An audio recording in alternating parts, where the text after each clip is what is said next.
Yes, welcome to Yes, I wrote an article about feminism, the good, the bad, and the ugly. And I'd like to get your thoughts on it.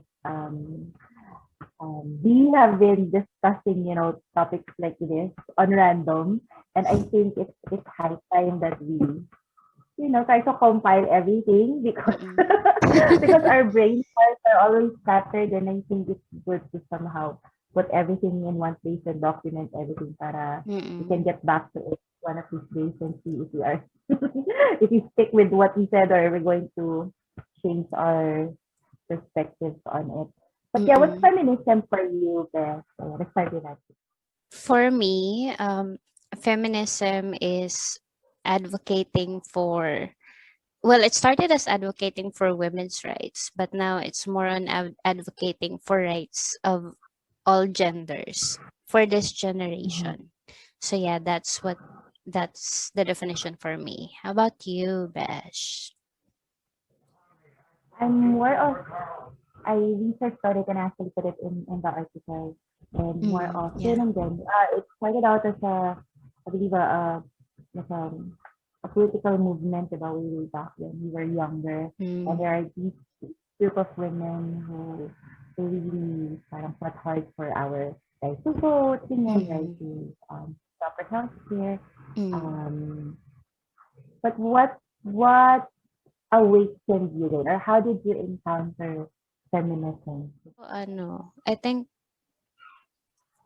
nung when I attended specific youth gathering wherein my tawag dito, people are expressing themselves through spoken poetry, and then I encountered the poem, my vagina is magical. So yun, I Mm, think that's the start because the poem itself is very interesting. It's about mm, how a woman delivers or gives birth to a baby, mm, suffering through that pain and bleeding so much but without dying. So that's actually like the spark there for me. That's what started na, may ganun palang movement na mm. ganito pala yung tingin sa atin. Parang it's really an awakening na may kailangan palang ipaglaban. Ganon. That was way back Yeah, I in think I read, college. uh, I think I read that before, pero I can barely remember. So the poem was saying was it to our advantage or is it parang just how people see us?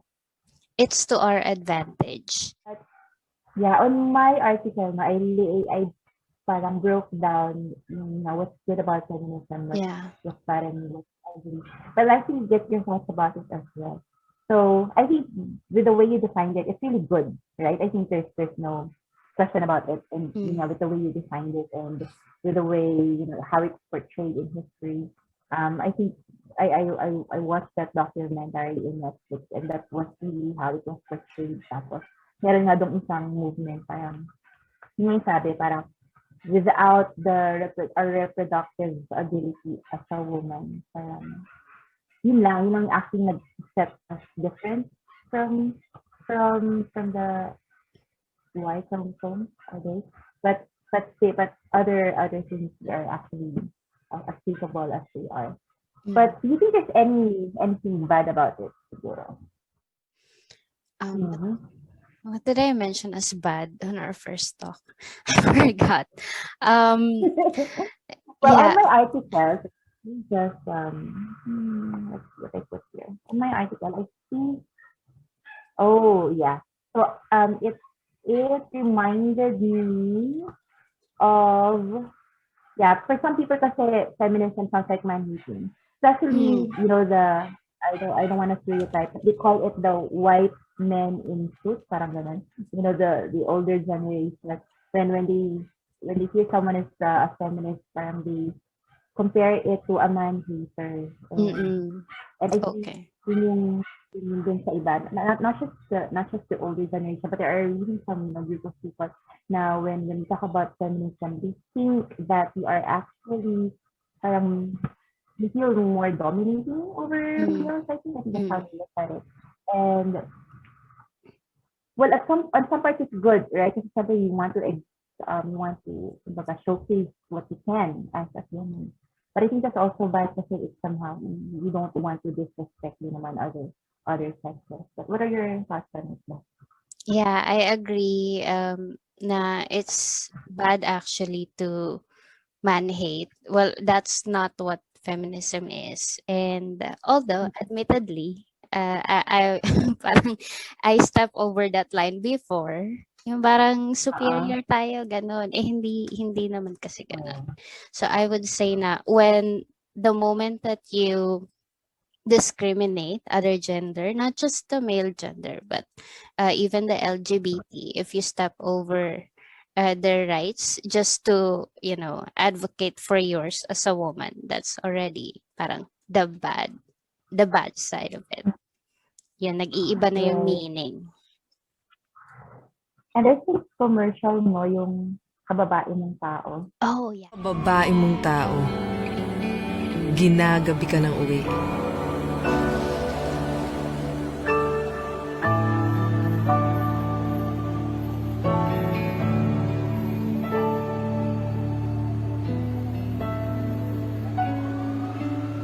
Kababae mong tao, kaya kahit ano, kaya mo.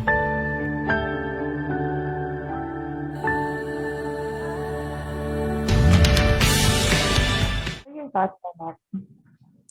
Well, yun yung example ng why feminism even started. Yung societal, cultural norms as to how women should behave.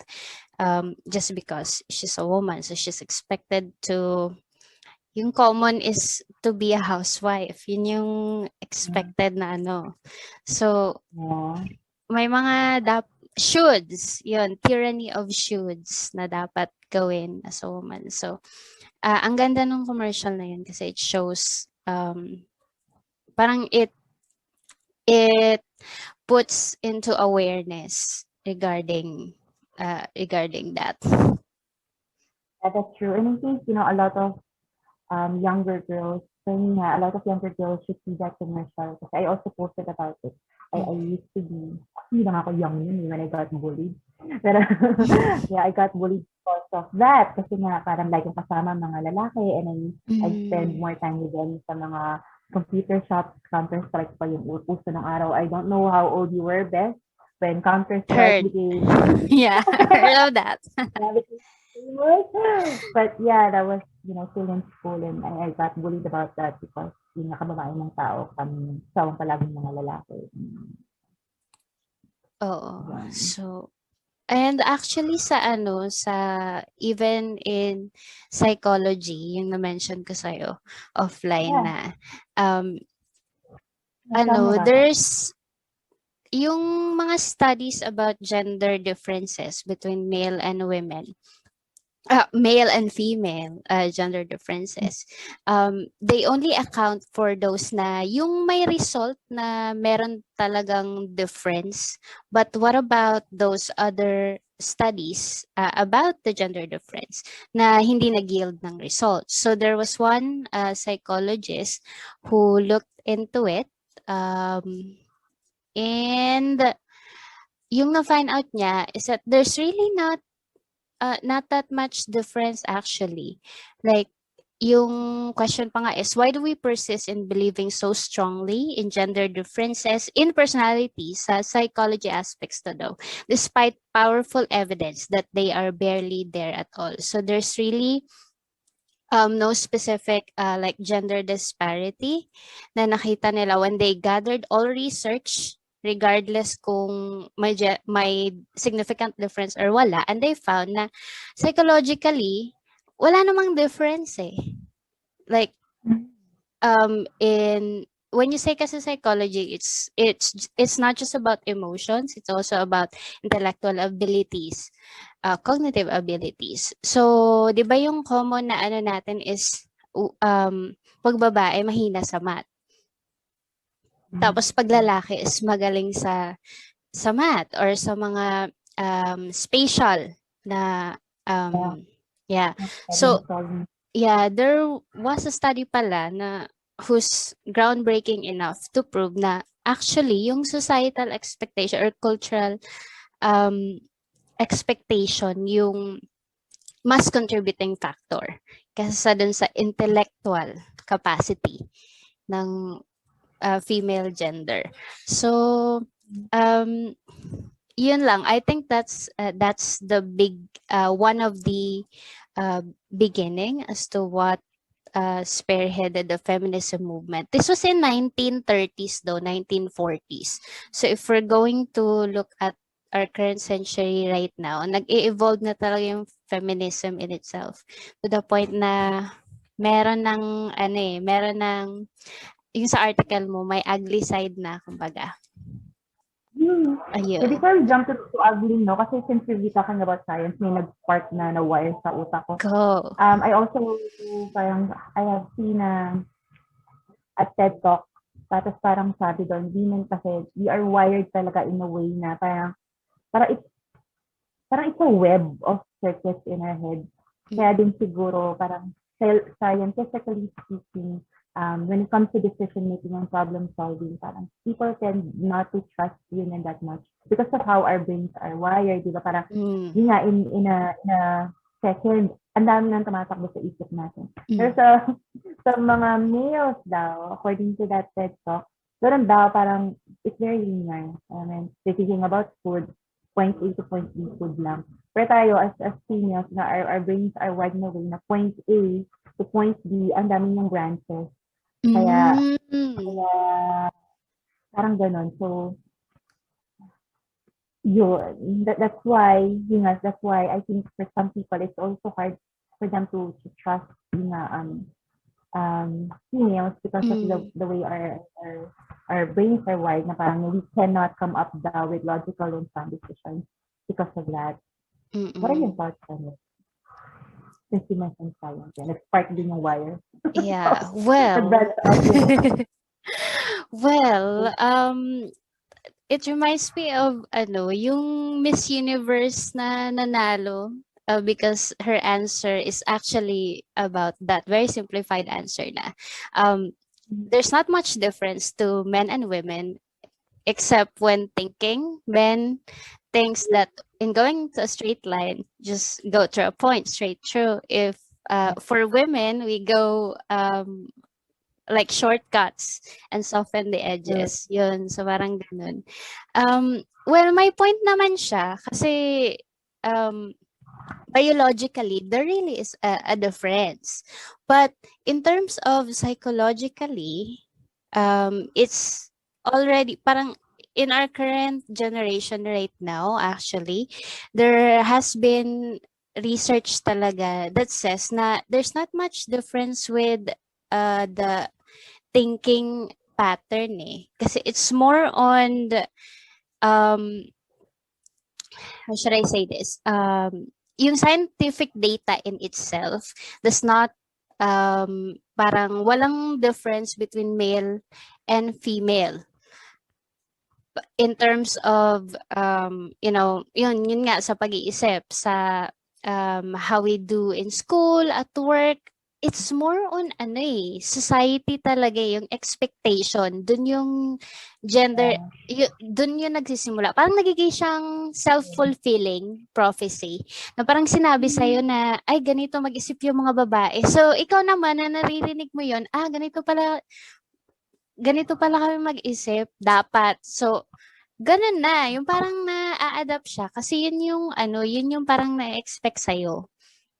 Diba? And even in history, like yung sa Hidden Figures na film that was based on a true story, it's very rare that women gets involved in scientific pursuits like that because of that bias. Hindi naman totoo yun. Bakit why are there women na engineers, architects?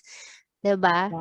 So, which requires the same type of yung thinking ba na required from that is actually the same lang regardless of gender. Nasa talaga yan So, I don't think there's not much difference and psychologically. So, ako naman, ang point ko dyan is, I think that's also the reason why some females are, scared to take into leadership roles because of societal and societal judgments or societal, what do you call that, expectations, ganyan. But for me kasi, we should actually use that to our advantage. Diba, there's this, I forgot it was movie. Parang think like a man act like a woman, ganyan. So parang, I think it was a movie. But anyhow, what I'm trying to say here is, actually we should be using that to our advantage. Ibig sabihin, we are leading with empathy. So yung gusto kong sabihin sa mga ibang babae minsan na when they're afraid to take, enter leadership roles. Let's say, an example, I did not get a job because sabi, yun nga, I was poor daw in this community. Ako pala. Hugot ko pala. I was poor daw kasi in this community kasi I tend to look at so many things. My mentor told me at that point, you actually should have should have actually leveraged that, their judgment. So, ibig sabihin, you're not making decisions on a whim. It means that you're making decisions based on, a lot of things. You look at things from different perspectives. And that's what I want sana, as part of when we advocate for feminism, I hope that's also, one thing that we want to tell women that there's nothing wrong about you, there's nothing wrong about how you feel, kahit yung mga judgments ng mga tao or how society is perceiving us, should actually be using those for advantage. Kasi there are some, feminist movements kasi na parang, stop doing that. Huwag kang ganyan. Parang, sigilan natin yung ganyang klaseng thinking. So parang, for me, that's one bad side of feminism. Kasi we tend to, kumbaga, label or put females in a box na instead of liberating all kinds of women, some women, parang they tend to be afraid na tuloy of feminism because of how other people would say, dapat ganito ka, dapat ganito ka. Wag ibigay sa mga lalaki, ganyan. But what if there are some women na mainom? There are some women who are also family-oriented, right? So are we saying that they are not meant more? Yeah, I agree with you, Besh. May na nga, parang there are two types of parang success in terms of being a woman, being a housewife and being a career woman, and there's not much difference. Like, not one is better than the other. Yan lang talaga yung choice. Oo, kaya nga. Siguro yun lang, yung bad for me, yun na. Yung mga super duper hardcore feminists, maybe they need to also open their minds and boundaries na. Okay, sige, may mga babae, feminine when it comes to their actions, their movements, and pero kasi may mga iba na parang, they tend to bash females who are very, very fond of putting makeup on. So it's just for me, yun, we want to accept all kinds of personalities and characters. So, totoo. Let's talk about the ugly side of it, siguro, the worst side of feminism. Does feminism even have a worse side for you?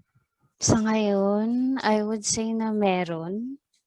Yun dun sa nabanggit mo nga na when there's already nagiging counter defective or counter defective or productive. In the sense now we're putting feminism as may shoulds na. Ito yung dapat mong gawin. When it started, hindi ganun eh. We're supposed to break those shoulds. So parang, when it comes to the ugly side of it, yung pag may violence. When there's already violence just to prove your point, just to prove you're feminist, that's the ugly side, I would say. Yeah, dun sa article yung nga I mentioned the movie, it's a recent movie in Netflix, and I agree with that. Pag meron na, let's say, siguro kahit hindi lang violence, siguro kahit yung lang, parang abusive na tayo when it comes to other sexes. Yeah. Ang gusto natin tayo yung mauna. Kasi, may entitlement na. Yes, there you go. That's the word I'm looking for. Entitlement. And actually, I I've encountered a feminist, she's actually promoting parang LGBTQIA for GS. Yun yung platform. So, ang galing kasi for others, diba, feminism, parang focus ka lang sa also females. That's what I thought actually when I first got parang immersed into feminism. But now that I'm learning more about this, we actually should be using this platform to, empower all sexes, empower all genders, empower all races. True, I agree. So it's time for the transition already. Na it's not just about when it started kasi it's about promoting women's rights in the work environment, in health, yung benefits. So yun nga, yung maternity, 70K na. So, yung mga ganyan ba, parang may social change. Kumbaga, that's the purpose. Since we're already achieving that, maybe it's time to, help others as well. So, actually, I'm a fan of Pose. Alam mo ba yun, yung TV series na about a group of transgenders and bisexual, gays. So it's on its last season now, and it's about the battle of the LGBTQI community during the 1980s or 1990s.